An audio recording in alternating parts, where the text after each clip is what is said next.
And we start tonight with that shooting in North Charlotte. CMPD is still looking for the person who they say shot and killed a man at an apartment complex. And it happened around 2 this afternoon on Tanager Park Drive, just off of Sunset and I-77. CMPD says they are not sure what led to the shooting, but they did say they found drugs at that scene. Now, as police search for the shooter, neighbors too are searching for answers. They tell our Austin Walker this is happening too often.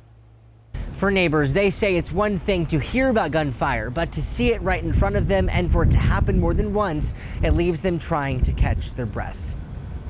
Herschel Cross's afternoon walk. I don't come back here too often. Took a different route Thursday. That's my domain up there. Bringing him face to face with yellow caution tape covering the path, a sign. It's becoming an issue. He's seen before. It happened last year, a year before last. Thursday afternoon, CMPD called to the scene of a person shot in his car and later dying at the hospital. Police finding drugs nearby, saying which could be related. And for Cross, he says over the time of being here, About 10 years. he's seen it and the people change. Who's coming up in here?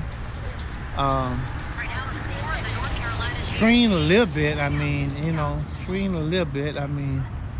I know there can't be prejudice about who move here. But is hopeful his afternoon walks aren't met by this I think it can get better.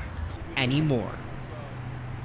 Again, CMPD says they do not have anybody in custody as of right now, and they're relying on the public. So if you know anything, saw anything, or have video of the shooting at that time, you were asked to call CMPD or Crime Stoppers. At CMPD headquarters, Austin Walker, WCNC Charlotte. Now, additionally, a CMPD spokesperson told us they have a few witnesses and are being thorough in their investigation as the department takes each homicide seriously. I always tell victims' families that we have one chance to get this right for the victim. We take it very seriously. We do three-dimensional laser scans. We literally go door to door to try and talk to everybody. We want to get every piece of physical evidence and capture it as close as possible to its condition when this homicide occurred.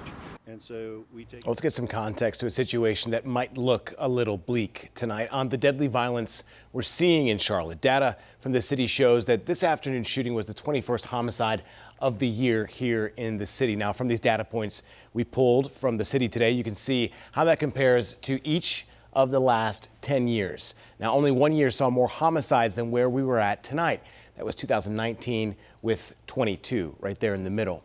Now, the fewest homicides by this point was 5 back in 2016.